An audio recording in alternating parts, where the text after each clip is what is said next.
All right, moving on. We are going to transition from a very microscopic operations inside the computer to um, operations and components of computers that are hopefully much more relatable, things that you may see, especially when you purchase a computer. There's a lot of numbers thrown at you, gigahertz this and um, memory capacities, and we're going to talk a lot about those things. Specifically, the name of the entire section will be operating systems.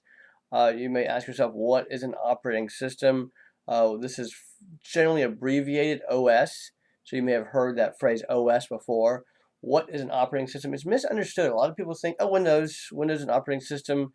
What does it do? Well, it allows you to click on things, and it's a lot more than that. So let's look at this first slide here, and I have a little bit of an example of how an operating system acts.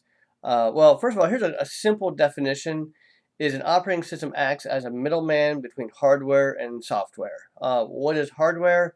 Hardware is your keyboard, your CPU, your printer, your scanner, your phone, anything you can hold in your hand, and or even anything that you can install inside of a computer and kind of see it and touch it. That's hardware. Software, of course, is your programs or your apps. Some people use that phrase app so much they don't realize what apps mean. Apps is just an abbreviation of application. So Excel is an application. A game is an application. Um, your web browser, Chrome, Safari, those are all applications. So how does software interact with hardware? Well, it goes through the operating system. So here's a quick example. Hopefully this will make sense. Let's say you're in Excel. In Excel, hopefully you can see my cursor up here. Maybe if I click, you'll be able to see it. Oh, hopefully my mouse is showing up here. Well, my mouse doesn't seem to be showing up. I think there's a feature here that says point. Let's see if I can actually make this thing point. There we go. Okay. You're in Excel and you type the number 25 and you hit enter. Excel has to keep that number somewhere in the computer. In other words, Excel needs to store that number. Excel has to store that in what's called memory. It's sometimes called RAM, random access memory. We have several slides coming up on this concept in more detail. RAM is a holding location. Think of it like a file cabinet. This number, by the way, is 25 in binary. Just kind of recap our binary discussion.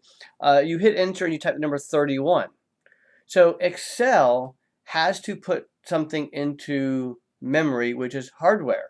So here we have an example of software or application and hardware, the RAM.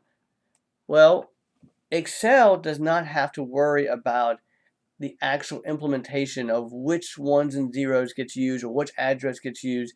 It just says, hey, operating system, store this number for me. And the operating system says, done. And then Excel says, store this number, 31. And the operating system says, done. Okay, now, let's say you type into another cell, equals sum. So you want to add these two numbers together. So as soon as you type equals sum, that tells Excel, hey, go get those two locations I just stored.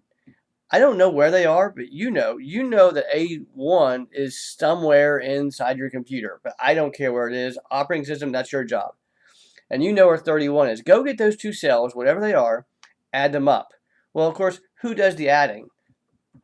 The CPU. We just talked about how adding works inside of a CPU. All those little full adders and all those bits have to be added together. So that's hardware.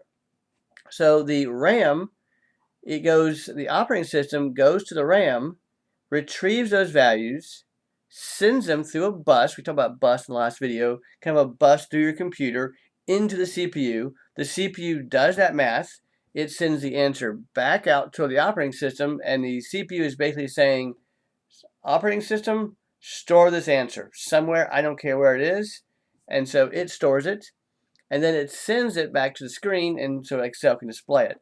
That's a simplification of what's going on, but the idea is that anything that is hardware, the program does not have to understand how it works. Let me give you kind of a personal example of this from many years ago.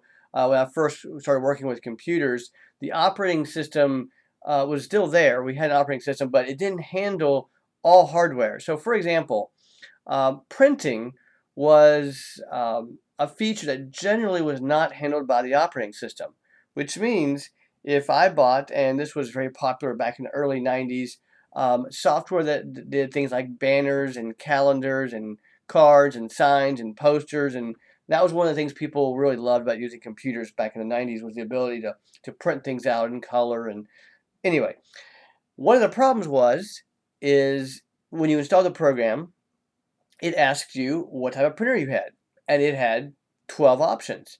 And those 12 printers were the printers that the person who programmed that graphic program had implemented and learned how they worked and wrote his program for those 12 printers. If you did not have a printer on that list, you probably wouldn't be able to print from that program. And of course, it would give you this information before you bought the program. So that's an example of where the application had to deal directly with the hardware, and you can see it's not a great fit.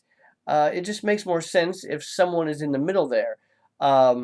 So nowadays, when you buy a program, you look in the back of the box, it says, this program has worked with Windows 10.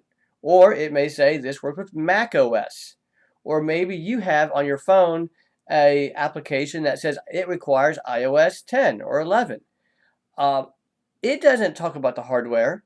Now, with Apple, it's not exactly a fair comparison because a lot of the same companies doing the iOS and the hardware in many cases. But in other situations, all you have to do is buy a program that says works with Windows 10. And if I have a printer, I make sure that says Windows 10. And I know that any program I have works with any printer I have because they both say Windows 10. That's that operating system in the middle that makes this all work. So it kind of works on multiple levels, both on the printers and devices that you buy working with software, but on a more important level, just storing things in RAM and storing things and performing math with the CPU. Okay, let's do some specific responsibilities of the operating system. So this would be something for your notes. Schedules programs with the CPU would be the first responsibility of an operating system. You saw that when in this example where the OS has to talk to the CPU and say add this up, multiply this up, or anything like that.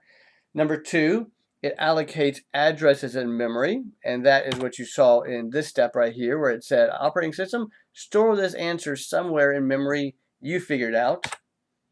Thirdly, it allocates addresses on a hard drive. Now, and we're going to get this in a lot more detail in a couple of videos, but memory is temporary storage, hard drive is permanent storage.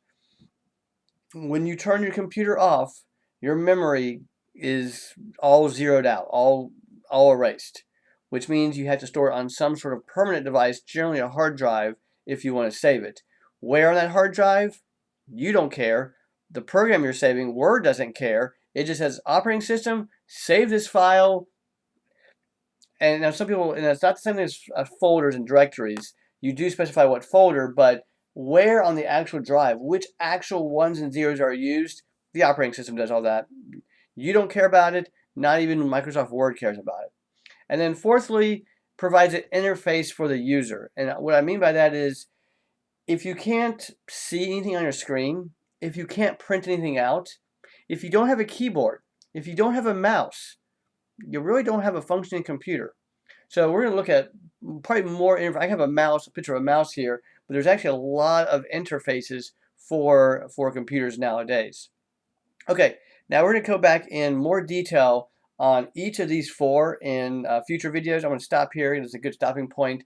But we're going to cover information about the CPU, information about the memory, information about hard drives, and like I said at the beginning of this video, in doing so, hopefully this isn't just notes for a quiz or a test, but you'll see these when you purchase computers, when you shop for laptops and computers, you'll see things about the CPU and the memory and the hard drive, and this will give you some information, education on how to better purchase things and how to better understand the computer that you have.